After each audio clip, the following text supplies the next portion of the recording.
And we have overtime. You know, at overtime studios, man, we work hard, so we gotta have lunch, you know what I'm saying? So I like to have lunch in the interview with my people.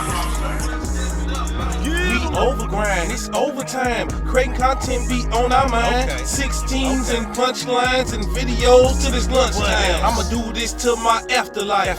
Do it till my stomach ain't acting right. E.T. he with me, we done worked up an appetite. I need a chef so he can chef it up.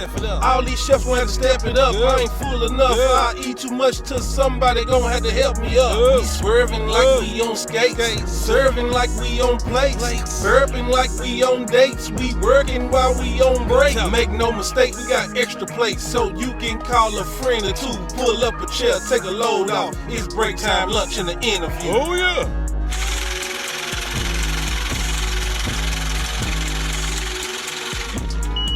Money machine.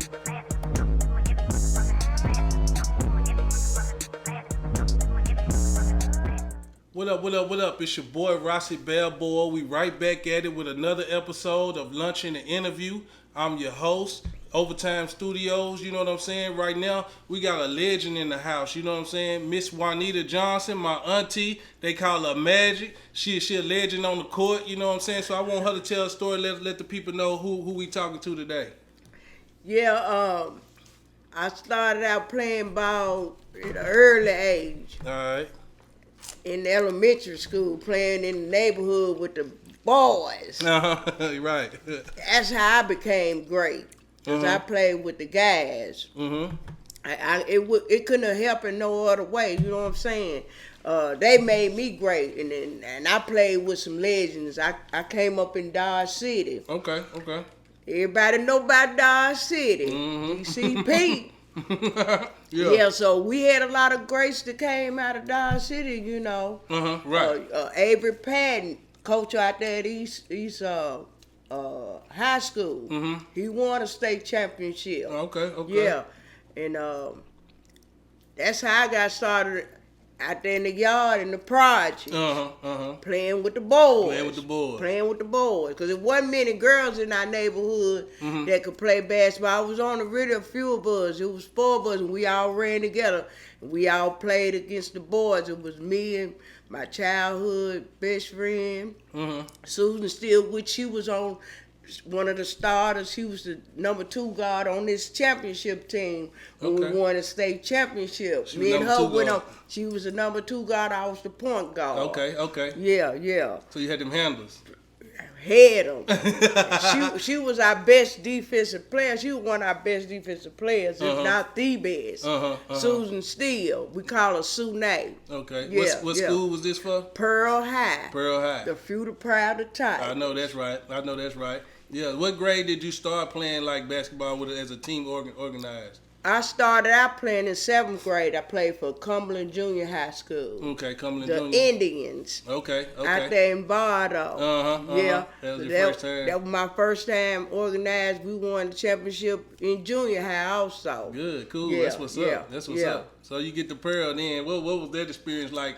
Oh, it was awesome. I was a little nervous because, you know, I was going to high school. So... And the only thing I didn't like about it, because I didn't like playing the half-court rule. See, and we were playing the 3-on-3, you know. Yeah. 3 on this side and 3 on this side. Oh, okay, gotcha. Yeah. So, and we couldn't run up down the court. So I didn't like that, because I'm used to playing in the hood with the guys, and we playing full court. You know what I'm saying? Right. So I was glad when they did change that. And after my freshman year, they changed it. They got them to change it so the girls could play full court. We was like, we can run up and down that court too, just as good as the boys. Shit. Right. You know, let us show y'all what we can do. So they passed it. So the first year, we went 29-2. We lost 2 games that we shouldn't have lost, but it really helped us win that championship because it humbled us. You know what I'm saying? It humbled us. So, and we lost to East High that year, and we lost to Overton. Them was the only 2 games we lost. Okay. And We went on to win the state championship. And thing about that, they talked about us like a dog. They dogged us out, you know, because, of course, we a black team. That's why. You know, and they talked about us like a dog. They talked about our coaches. You know, we had 2 black coaches. We a black school, you know. And they like, damn, how these all these stars on this team. We had an all-star team. Yeah, we had an all-star team, you know. And but they talked about us like a dog, but we kept on pushing and we won that state championship. This is what they said. They said we ain't gonna bring the title game home. Y'all did. They said we gonna choke. Yeah.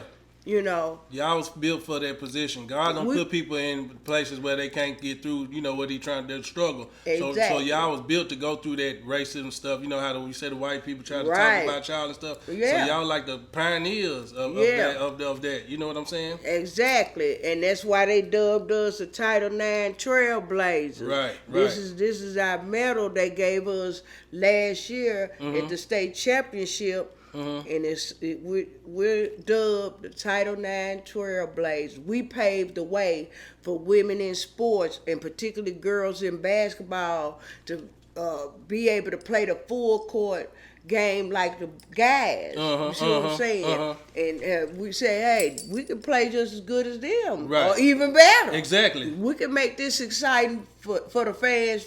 You know, for girls basketball. Yeah. So we went on and we won that state championship. We brought it back home to Nashville. We was the first to ever do it in the state of Tennessee, win 5-on-5 girls basketball. That's great. That's awesome. I love that story. That's what's up. And I got my medals right here. I want you to talk about them. Okay. This one right here is my AllState tournament medal. I was sophomore starting point guard. Right. And I made AllState tournament. And this other one is my championship. Everybody on the team got one. And these are real gold medals. They ain't the cheap ones. They don't make no cheap medals. They don't get them now. So we got the real stuff. That's beautiful. You know, Jostein's jewelry made these.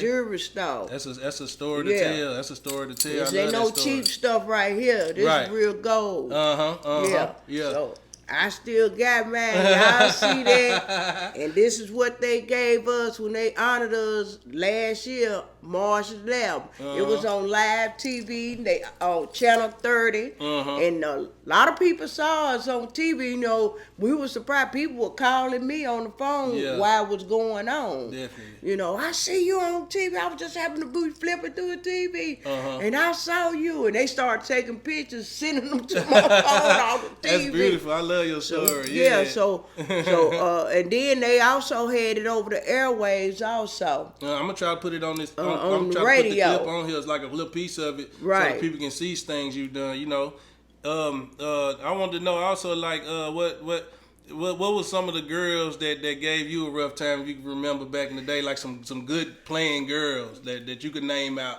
give shout outs to that could actually hoop in your time that you played against. Yeah, I give a shout out to Jackie Cowan. Now Jackie Cowan, really, she was a center, but me and Jackie also played together at Cumberland Junior High. Okay. Me and her and our number 2 guard, Susan Steele. We went on and played. We got a championship over at Cumberland Junior High.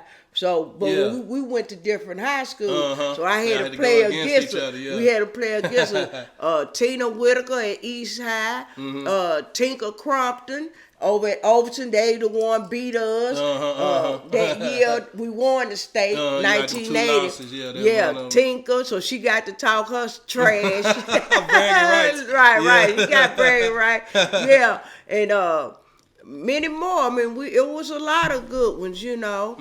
But them were like some of the main ones. Them were some of the main ones, yeah. Okay, so what who would be like one of your celebrity role model, like a Lisa Leslie or Dawn Staley? Who was somebody you kind of admired growing up watching basketball? Women like.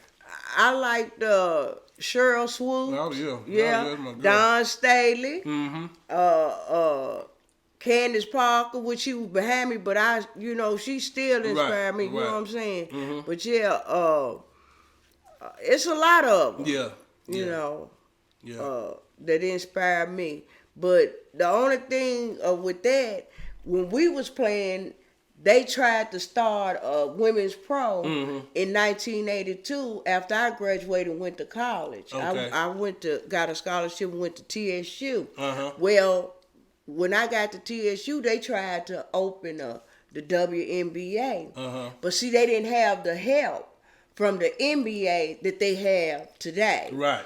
So it started, but it didn't last long. It folded. So had that not happened, a lot of us out of Nashville would have went women pro. We had a lot of good girls in Nashville, not only Nashville, but the state of Tennessee. But out of Nashville, we had some good girls. I mean, good hoopers. I'm talking about we had some hoopers. I know it because I went to school, girls could hoop. Back then, we balled like the boys. Right.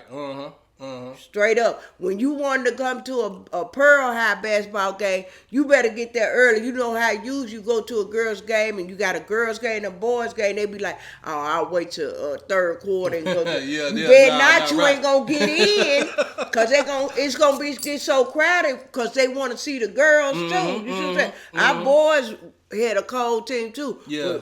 But we was the highlight. So what was the winning the championship? What was that experience like when you won the national the state championship?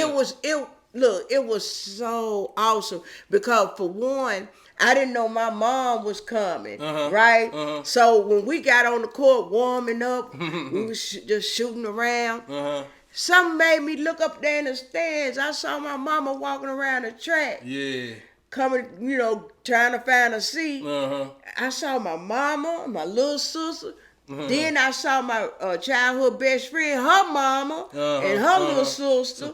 I was like, man, they done surprised us. I said, we winning tonight. Right. We bringing this championship home, Right, I love that. And my brother George, he made sure my mama, got to Murfreesboro. We played at MTSU, and they didn't tell her. We didn't have a clue. I don't think she had a clue that her mom was coming either. Oh, okay. But man, that was the best night ever because my mom got to witness me win a state championship, and I was only a sophomore. Oh, okay. See, that's I was a sophomore. Yeah, so you was good at a young age. So I won my first 5-on-5 as a sophomore, and made AllState tournament. That's so, cool. And on top of that, though, they cheated us, our team, out the MVP. 3 of us on our team made AllState. Okay. Senior Lisa Carruthers, and she was a center, and forward senior Gail Russell, which she's deceased, and I got this jacket right here in honor of her, and I put her on my jacket on the arm. That's cool. Yeah. That's Gail Russell, number 10, AllState senior. That's cool. I want you to talk about your jacket a little bit. All right. Well, yeah, I lost my actual state championship jacket, so I put a little something together. I designed this. It's nice. It's beautiful. The lady that does my t-shirts, she put it together for me once I sent her everything and told her how I wanted it. So I do a lot of designing my own stuff. I designed these shirts for when we went down there to get honored also. Okay. So anyway, yeah. So I got Gail Russell. She was a cold boy. She was shooting deep on you. Yeah, she was a George Gervin type shooter. Okay, gotcha. She was cold. Rest in peace. She made AllState tournament. And this is the back of the jacket where you can see 1980 girls state champions, Lady Tigers. Then I got over here on this arm, I got my medals. Okay. My medals. I see it. What I got hard. around my neck. I put them on my arm. That's what's up. That's straight. I like that. Right there, AllState tournament. Yeah. And I like that. And then I got my name, Jay Johnson, sophomore point guard. Right. Because I was a sophomore when we won it. And With then I got the championship trophy right there. Yeah. TSSAA State Finals champion. That's it. Everybody can't be called champion. Everybody can't be called a champion, but that's us. Yeah, for sure. And nice. this is my team on my back. Okay. Oh man, that's that's cool. Team right there. That's cool. That's the whole team and the coaches. Okay, cool. Yeah, I might have to get a snippet of that so I can put it show the camera. For that when we get through. For sure. So and you said you went to TSU, right? Yeah. I got a scholarship to TSU. It was a good experience. The only thing about that, my first year, I got in the game and tore my cartilage and ligaments, and see. The technology far as medicine wasn't as good as it is today. So you tear ligament now, they back out there in 3 weeks. Right. You know, right. And you couldn't heal like that back there because you know back then the medicine wasn't as strong and they didn't know as much. You know, back then. So injury, we lost a lot of athletes to injury. Right. So once we got injured, that was a major injury. Now today, a ligament is not a major injury. Right. They right back out there. You know. I know exactly what you're saying. So yeah, that kind of ended my career really. It's all meant to be though. Like who you are today, I'm pretty sure you know that's what it's meant to be. Good. That's what it's meant to be. Exactly. You can tell your story of y'all being the first to accomplish that in Tennessee, right? Or Nashville. Tennessee, okay, and Nashville. Yeah, state it took 20-something years before anybody out of Nashville done it again. Okay. And it was Hillsborough High School. And y'all won the first one, and it took 20-something years to do it. For anybody in Nashville to do it again. That's cool. But we are the first and the only black team to ever do it. No other black team has done it. That's what's up. I love that. No other black team has done it. I love that. So like what would you have like advice for a young girl that's playing ball, trying to do her thing on the court? What advice would you give her to try for her to succeed? Look, just believe in yourself, work hard, stay in school. You gotta go to class. See, a lot of people don't want to go to class. You gotta get their education. You gotta be able to make them grades to play ball. Right. But all I say to the young girl, stay humble, listen to your coaches, and you'll go a long way. Right. That's good advice. But you gotta work hard at it. You gotta work hard on and off the court. For sure. And when you away from the court with your team, when you on the weekend, still practice that ball. Right. See. Right. A lot of times I would get up on Saturday mornings and I would go out there. I'd be the only one on the basketball court shooting that ball. I have I have tennis balls. That helped me with my dribbling. Okay. I would dribble tennis balls. I would shoot the tennis balls like it was a basketball. Right. Yeah. So that helped me with my ball handling skill. Yeah. That's cool. That's cool. I love your story, Auntie. You know, it's one of my favorite ones so far because I love people's story. The reason why I started doing this, I don't just do like rappers. You know, I do rappers, but I want people for their interesting story. Right. And so I loved your story. Like, it kept me entertained telling me your story. Right. I really appreciate you coming, you know, and doing this for me. Like here, Overtime Studio, we work overtime. Right. So I like to have a lunch and an interview, you know, that while I work while I'm on lunch type stuff. Exactly. You know, and I like to bring somebody with an interesting story. So I want to appreciate you again, Miss Juanita, my auntie, Magic. You said they call you. What he said. Yeah. So I want y'all. We're gonna put some links in here where y'all can look Miss Juanita up and look up her story and her background in Nashville because she got a definitely legendary story here in Nashville. So I want y'all to. What's up? And let me tell them that they can go on YouTube and pull up that clip. He's gonna show y'all Title IX basketball celebration, and you'll see about The Trailblazers. All right, the Trailblazers. Pearl High Trailblazers. Right. I'm going to look it up, too, look up more, because I want to dig into the history a little more myself. Oh, yeah, most definitely. For sure. Well, I appreciate it, Auntie. You know, all right, for baby. sure. I love the interview, for sure. Next time, we're going to have to do a part 2. Well, you know, we talk a little more about the team. You know what I'm saying? Most definitely. I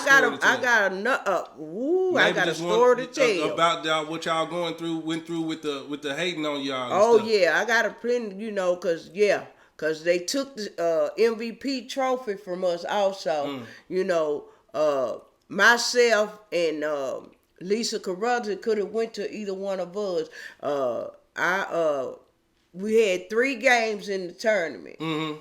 I scored double figures 3 games. Yeah. You know, and Lisa played good also 3 games, and we made AllState. But who gives the losing team the MVP? That's crazy. Cause racism was well alive in the 80s. It's wild. And the people, when we went to the state, you will see in that clip, if you already looked at it, the commentator, when I was doing my interview, he asked me, Miss Juanita, did you get, I know you got MVP. No. Yeah, that's wild. That's wild. But see, y'all got the last laugh with that win, though. At the end of the day. Yeah. And, that's all I didn't come for no MVP. I didn't even come for all tournament. I came to win. Bring that trophy back home with my team. I love that. That's what I came for.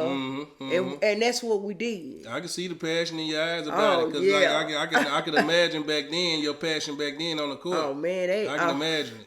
Yes. I can see you just fierce on the court. I can most tell. Definitely. For sure. Well, that has been another episode of Lunch and Interview. We're going to have to bring Juanita back, my auntie, because I love this interview, and I want to hear more stories about this. But, you know, we're just on the brief lunch break, but here at Overtime Studios. But make sure y'all tune in next time at Lunch and the Interview. Oh, yeah.